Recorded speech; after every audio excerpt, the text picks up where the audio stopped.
The stifling silence around the dining table was more deafening than the clattering of forks and knives. I looked across at my sister Lena, her brow furrowed, gaze fixed on the plate before her, like she was scrutinizing evidence at a crime scene. Something was off. My instincts as a defense attorney could sense the tension simmering beneath the surface. Ellie, my bright-eyed 12-year-old, broke the silence. "Uncle Nolan, why does your car have 2 license plates?" She asked with the trademark innocence only a child could muster. My brother-in-law Nolan shifted in his seat, eyes narrowing. "What do you mean, kiddo? Don't be silly." "I'm not being silly," Ellie protested, her cheeks flushing. "I saw it when you pulled into the driveway. The front plate didn't match the back." Nolan's chuckle was as hollow as his reassuring gaze. "Oh, probably just mixed up the old plates is all. No biggie." But I could see the sweat beading on his forehead. Lena shot me a pleading look, willing me to diffuse the situation with the lawyerly tact I was known for. Oblivious to the charged atmosphere, Ellie pressed on, her childlike thirst for the truth relentless. "That's weird though, right? Why would your car have mismatched plates?" "Enough, Ellie," Lena snapped, her napkin crumpling in her white-knuckled grip. "We're having a nice family dinner. Can we please stop with the car talk?" The sharpness of her rebuke left Ellie's eyes glistening with unshed tears. A lump formed in my throat as my protective instincts warred with the discomfort of confronting whatever storm was brewing. I reached across and squeezed Ellie's hand, resolving to get to the bottom of Nolan's bizarre behavior after this torturous meal. "It's all right, honey," I said, willing my voice to stay steady. "Sometimes grown-ups just get stressed out about silly things. Why don't you tell me more about that science project you've been working on?" As Ellie hesitantly launched into her story about building a volcano for the school fair, I caught Nolan's eye. His stony glare was laced with a silent threat, sending an ominous chill down my spine. Deep down, I knew there were darker currents swirling beneath the tranquil surface of our family dynamic, and I was determined to expose the truth, no matter how ugly it proved to be. The car ride home was painfully silent, the air thick with unspoken questions. Ellie stared vacantly out the window, her usual bubbliness extinguished. My mind raced, replaying Nolan's strange reaction over and over. As soon as we walked through the door, Ellie blurted out, "Aunt Avery, why was Uncle Nolan acting so weird about the license plates?" I sighed, mulling over how much to reveal to her perceptive young mind. "Honestly, sweetie, I'm not sure, but I'm going to find out what's going on." Her brow furrowed. "Do you think he's up to something bad?" Placing my hands on her shoulders, I leveled with her. "I don't know, but whatever it is, we'll get through it together. Okay?" She nodded, her expression grave. In that moment, she seemed older than her 12 years. The next few days were filled with hushed conversations between Lena and Nolan that abruptly ceased whenever I entered the room. Lena looked increasingly haggard, dark circles engulfing her eyes. Finally, she pulled me aside one afternoon after her teaching job. "Avery, you need to stay out of this." My pulse quickened. "Stay out of what?" "Lena, what the hell is going on?" She shook her head vehemently. "You don't want to know. Please, for your own good, let this go." An icy tendril of dread snaked down my spine. "Does this have to do with Nolan's shady behavior? Those license plates." "I said drop it," she hissed, desperation straining her voice. In that moment, I barely recognized my big sister, the woman who had once fought off a masked burglar to protect me when we were kids. I grabbed her shoulders, forcing her to meet my gaze. "Lena, you're scaring me. Just tell me what's happening." Her eyes glistened with unshed tears. Nolan's involved in some seriously bad stuff, Avery. Really bad. The kind of thing that could land him in prison for a long time if it came out." My throat constricted. "What? Like illegal bad?" She nodded miserably. "Just promise me you'll walk away. For Ellie's sake, if not mine. Please." White-hot anger lanced through me. I roughly shoved her away, rage blurring my vision. "Like hell I'll walk away. That bastard has brought nothing but misery into our family, and you're just going to protect him? After everything?" Lena recoiled, hand covering her mouth as tears streaked down her cheeks. I didn't care. Something primal had awoken inside me, a fierce protectiveness for my loved ones that overshadowed any logical reasoning. "Mark my words," I snarled. "I'll make Nolan pay for whatever depravity he's been up to. He's about to learn a tough lesson in karma."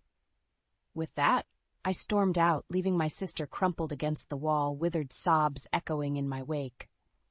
My soul burned with vengeful determination. I didn't care what lines I'd have to cross. By the time I was through, Nolan would regret ever stepping foot into our lives. The next afternoon I pulled up unannounced at Lena's place, my knuckles whitening on the steering wheel. Part of me hoped Nolan wouldn't be home, delaying the confrontation I could feel simmering inside. But the driveway was empty, save for Lena's sedan. I marched up to the front door, pulse thundering in my ears. Before I could even knock, the door swung open. "Aunt Avery." Ellie's eyes widened. "What are you doing here?" "Hey, kiddo." I forced a smile, ruffling her sandy blonde hair.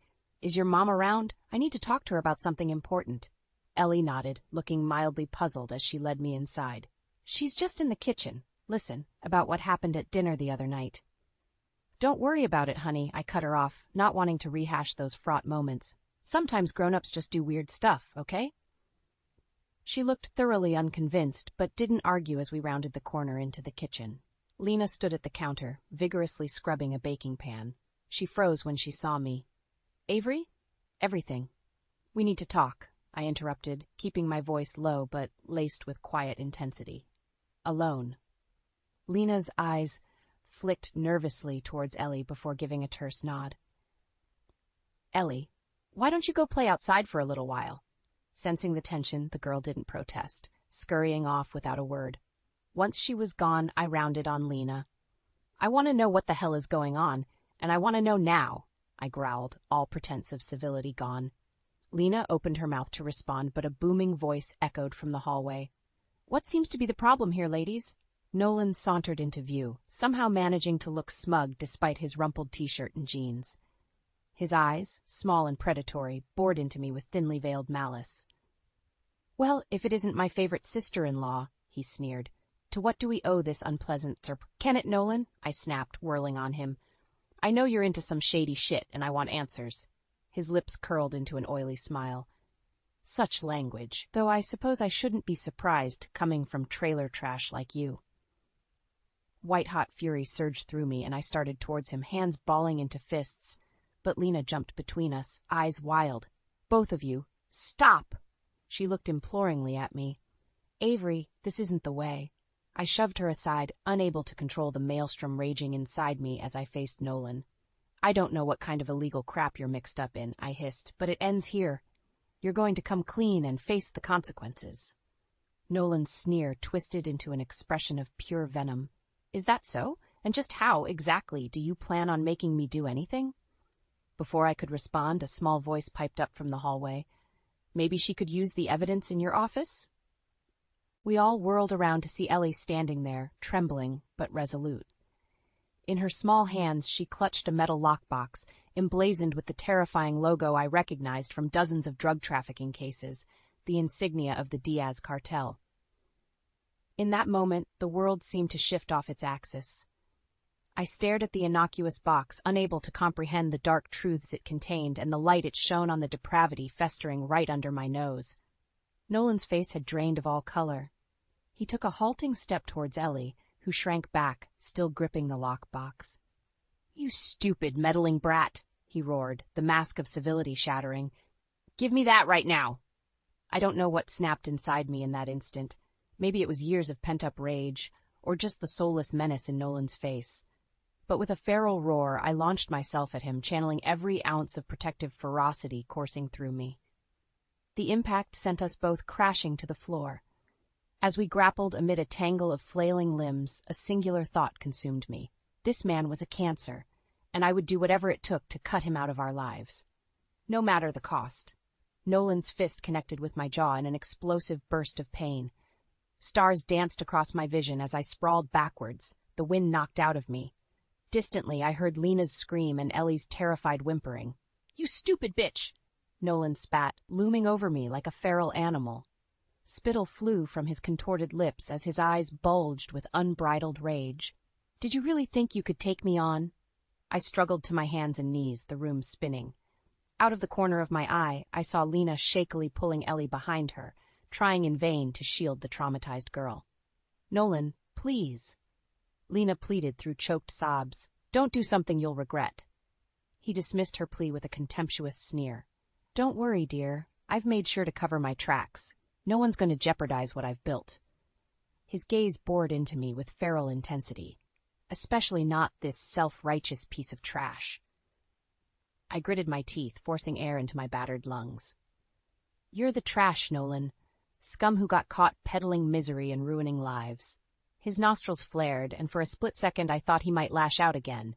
Instead, he seemed to regain a modicum of composure, smoothing his shirt as a mocking grin spread across his face. Awfully brave words, coming from someone who's going down for obstruction of justice and assault. Who do you think the cops will believe, huh? An upstanding citizen like me, or a two-bit lawyer with a record of aggression? An icy fist clenched around my heart as the gravity of his threat sank in. With difficulty, I rose to my feet, squaring up to face him. "You sadistic son of a bitch," I spat through a split lip. "You honestly think you can threaten me into staying silent? That I'll let you keep poisoning my family with your criminal filth?" Nolan's grin widened, taking on an almost manic quality that sent a shudder down my spine. "What choice do you have?" His voice dripped with venom. "You're about to take a hard look at your life's work and realize how meaningless it is. The system is mine to manipulate. Law enforcement, the judges, they're all under my control. I own this town." The words hit me like a physical blow. As a defense attorney, I'd spent my career fighting against corruption, clinging to the naive belief that justice could prevail. But in that moment, I saw the bitter truth laid bare. My shoulders slumped in defeat. Nolan laughed, loud and harsh. "That's right. You're finally getting it. I'm untouchable, while you're about to lose everything that matters." He leaned in, his rancid breath hot on my face. "Your career, your family, that brat you took pity on, it can all disappear with a single phone call." White-hot fury lanced through me, burning away the despair and igniting a primal defiance. I met Nolan's gaze with stone-cold determination.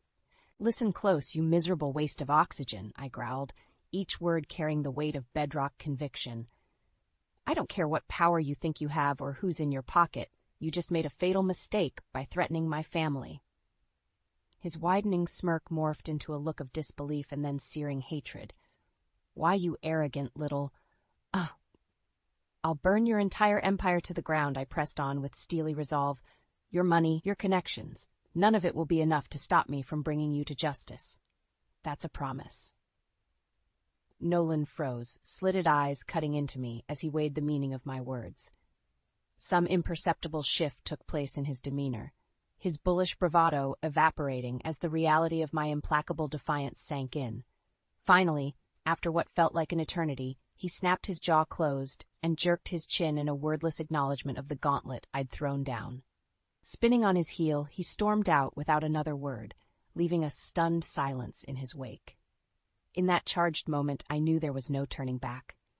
With action set inexorably in motion by our clash of wills, only one of us would be left standing when the dust finally settled. And I would fight with every ruthless, vindictive ounce of my being to ensure it wasn't Nolan. The weight of the lockbox felt like an anchor, grounding me even as my mind spun from the seismic confrontation.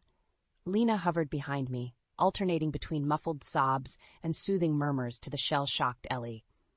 I studied the ornate cartel symbol adorning the metal container, nausea roiling in my gut.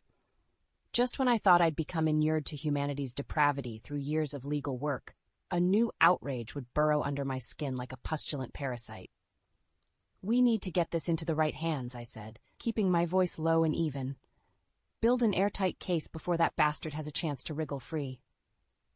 Lena flinched at my harsh tone. "Avery, maybe we should just drop this. Walk away before it goes any further." I rounded on her, eyes blazing with incredulous fury. "Walk away from that sadistic psychopath? He threatened our family," she wilted under my incendiary glare. Ellie shrank back, eyes swimming with unshed tears and stark terror. Instantly, remorse washed over me in a crushing wave. I took a steadying breath, softening my voice. "Lena, I'm sorry, I didn't mean to blow up like that. It's just, we can't let him get away with this." I crouched down in front of Ellie, brushing a stray lock of hair from her damp forehead. "You were so brave standing up to him, kiddo. I'm going to make sure your uncle faces justice for all the harm he's caused. I promise." The ghost of a smile tugged at the corner of her mouth as she nodded, seemingly bolstered by my words. Straightening up, I turned back to my sister with grim resolution. We start by taking this to the police, and we go from the top. Chief Salazar owes me, after I helped get his deadbeat brother-in-law off that weapons charge. Lena blinked, looking utterly shell-shocked. But can we really trust the police? Nolan said he has them under his control. I shook my head adamantly. We can't live in fear of that bastard's empty threats. Salazar's a good man, regardless of what shit Nolan tries to peddle. Squaring my shoulders, I strode towards the door with purposeful steps. Wait, Lena called after me. Where are you going?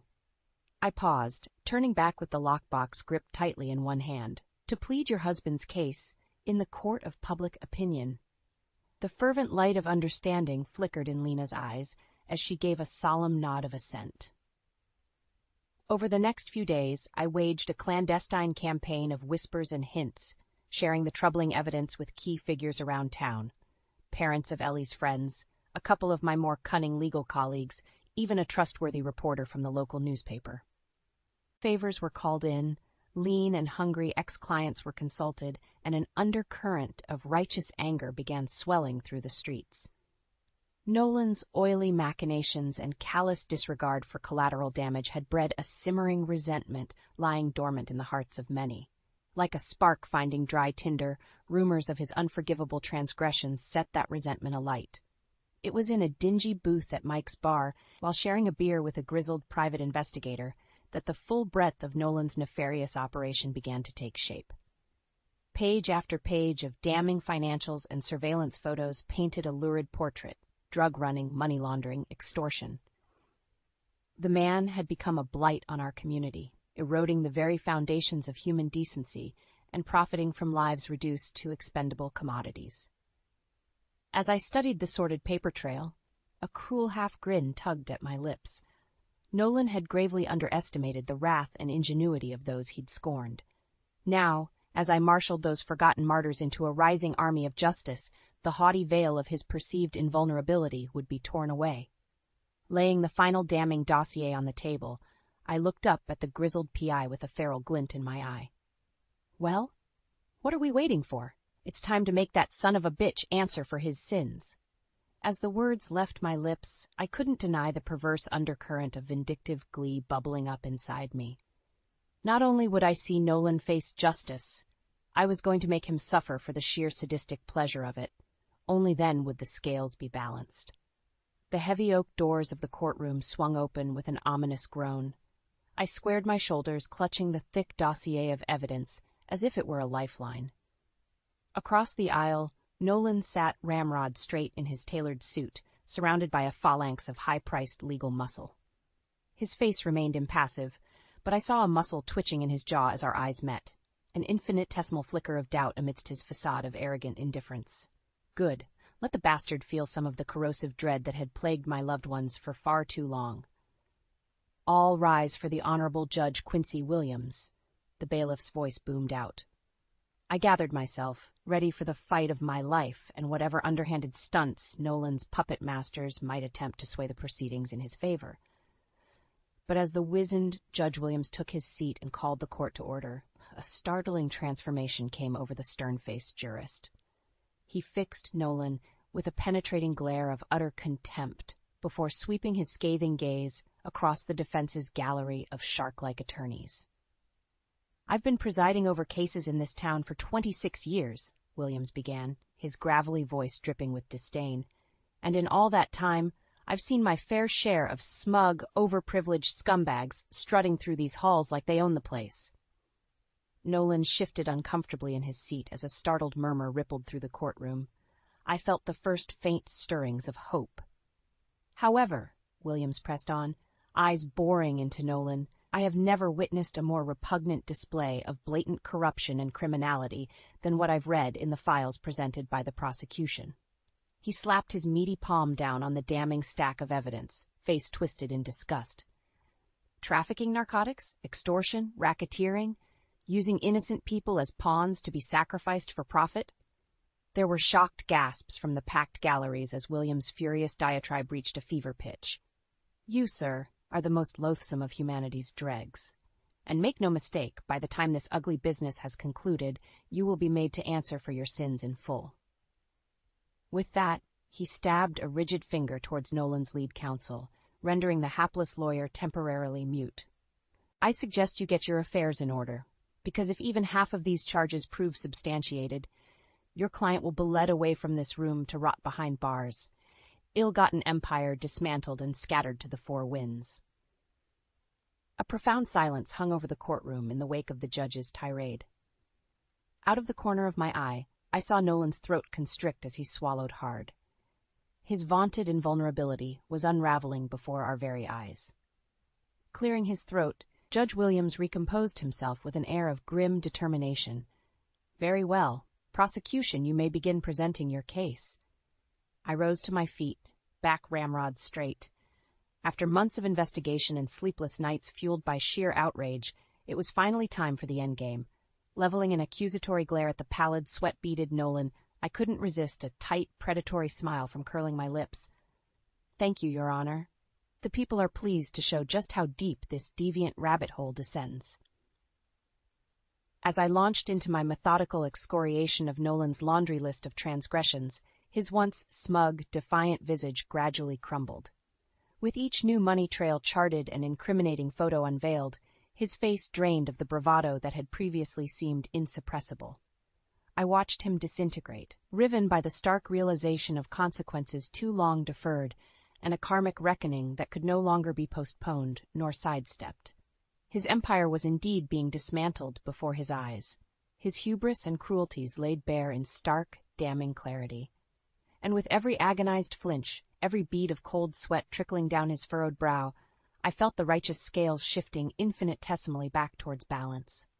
Soon, the debt of suffering he'd amassed would finally be repaid in full. Sweat trickled down Nolan's flushed face as I squared up for the killing blow. Over the past few days, I'd systematically dismantled every pillar of his rotten empire, his financials unraveled, his corruption laid bare, his lackeys turning on him to save their own skins. Now, victory was at hand, but I needed to drive the final nail into his proverbial coffin.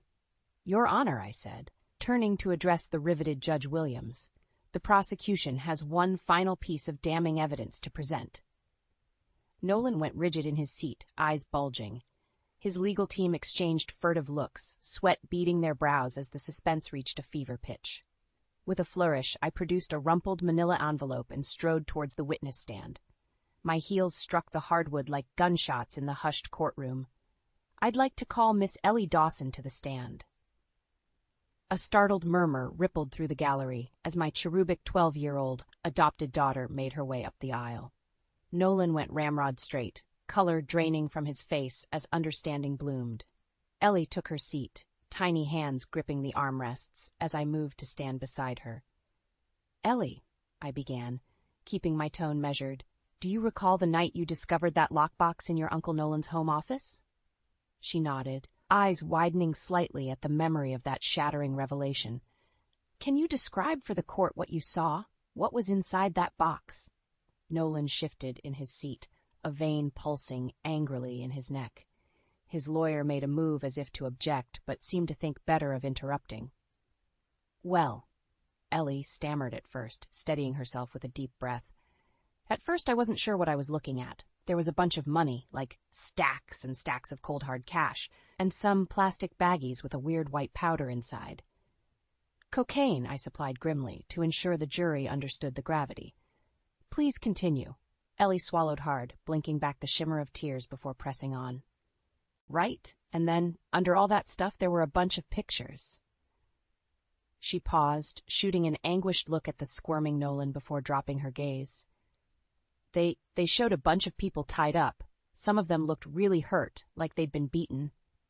A ripple of shock and revulsion coursed through the courtroom. The jurors were aghast, horrified murmurs falling from their lips as the full extent of Nolan's depravity became undeniable. "Thank you, Ellie," I said, placing a comforting hand on her shoulder before turning back to address the court with an air of grim finality. "As you can see, the trail of evidence is clear and comprehensive, stretching back months, no, years." My gaze bored into Nolan, who looked to be teetering on the edge of composure like a wounded animal. "This man is a prodigious criminal, devoid of conscience or humanity. He has profited from the suffering of the most vulnerable while spreading poison throughout our community."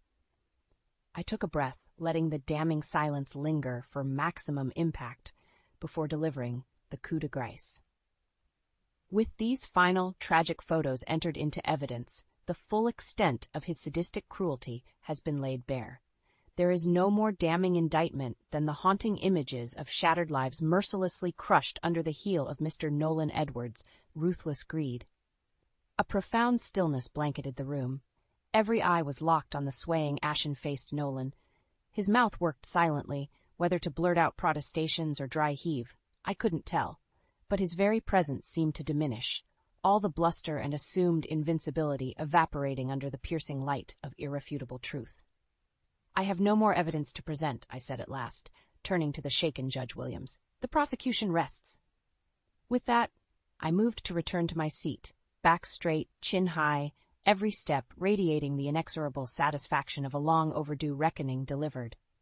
For years, Nolan had inflicted grievous harm in the pursuit of wealth and power, but in this courtroom arena of true consequence, he'd finally received his karmic comeuppance in the most inglorious fashion imaginable. His arrogance stripped away, his sins laid bare, his menace reduced to sniveling dread. This broken, pitiful figure was no longer the omnipotent kingpin, but a ruined husk soon to be discarded to the annals of cautionary failure. Quietly, discreetly, I allowed myself a thin, self-satisfied smile as I watched the once indomitable monster shrink before my very eyes. Justice, so long obstructed and perverted, had finally reasserted itself, and I was the entirely unrepentant instrument of its long-overdue deliverance. The gravel crunched beneath my boots as I strode across the prison parking lot. After weeks of legal wrangling and procedural formalities, the day had finally arrived for Nolan's permanent incarceration. His smug mug glared at me from the cover of that morning's newspaper, the damning headline blazing, "Crime Boss Brought to Justice." Reading the words sparked a simmering rush of vindication. Straightening my shoulders, I pushed through the heavy door into the stark visitor's room. There he was, slumped at a bare table in the orange prison jumpsuit, like a pathetic wraith drained of all arrogance. Our eyes met across the din of shouted conversations and clattering chairs. Nolan's roomy glare held no menace now, just hollow self-pity. His lips twisted in a sneer as I claimed the seat opposite him. "Come to gloat, did you?" he spat, arms folded tightly across his chest. I offered a tight smile, regarding him with a mixture of pity and distaste. "I'll admit, seeing your miserable hide finally get what was coming provides a certain satisfaction." His chin jutted out stubbornly, but I could see the fear flickering in his beady eyes at the stark reality of his circumstances. "You haven't won anything, you self-righteous bitch. I'll be out of here in no time. Then you and that meddling brat will get what's coming to you." I laughed, a harsh bark devoid of mirth that seemed to catch him off guard. "You're delusional, Nolan. The Diaz cartel has already cut you loose. You're a liability now, not an asset. Your money trails have all been frozen. You have no power, no influence left." His Adam's apple bobbed as he swallowed hard, that harsh reality visibly hitting home. "Maybe so," he growled with a looking of loathing. "But you'll always be miserable trailer trash underneath all your fancy airs. I'll rot, but you'll stay every bit as broken and pathetic as the day I met you." White-hot rage lanced through me, and I had to grit my teeth to keep from hurling myself across the table at him. When I finally trusted myself to speak, I forced the words out in a guttural rasp. "We'll see about that." Rising abruptly, I turned on my heel and stormed out, unable to longer stand the sight of his weaselly presence. As the door clanged shut behind me, cloaking Nolan once more in his well-earned purgatory, I felt the corrosive anger and bitterness finally begin to ebb. A profound sense of lightness, of being unshackled from an immense, gnawing burden, settled over me. Justice had been served, and my family could finally move on from the trauma Nolan had wrought. My next stop was Lena's place. She opened the door looking fraught, deep circles ringing her eyes. But a spark of hope flickered across her face when she saw me. "Lena, it's done," I said simply. "He's locked up for good this time." A visible tremor passed through her as the weight of my words hit home. Then her face crumpled and she pulled me into a fierce embrace, racking sobs of relief spilling forth. We stayed like that for what felt like an eternity. Two sisters united in catharsis after being pitted against each other by the vicious forces of greed and evil. Finally, Lena released me, wiping futilely at the tears streaking her cheeks. "Thank you, Avery. I don't know what I would have done if you hadn't." I stopped her with a squeeze of her arm. "You don't have to thank me, sis. We're family. That's what matters most." That's when Ellie bounded into view, eyes alight with hope. She froze, taking in our emotional reunion before a radiant smile bloomed across her face. In that moment, her childlike spirit crystallized the righteous certainty of all I'd endured to ensure justice prevailed. No matter how dark the path or ruthless the means, our family's well-being made it all worthwhile. Sweeping her up in a fierce hug, I allowed myself to fully release the anguish and turmoil that had been my constant companions these long, brutal months. No more recriminations, no more doubts, only the profound affirmation of the most primal of loves. "It's over, kiddo," I murmured fiercely. "That monster can never hurt us again." Ellie squeezed tighter, and I knew with bone-deep conviction that a new chapter was finally beginning for us all. The shadows had at last been banished, and though the path behind was strewn with hardship and tough choices, the way forward beckoned with the warm promise of healing and renewal.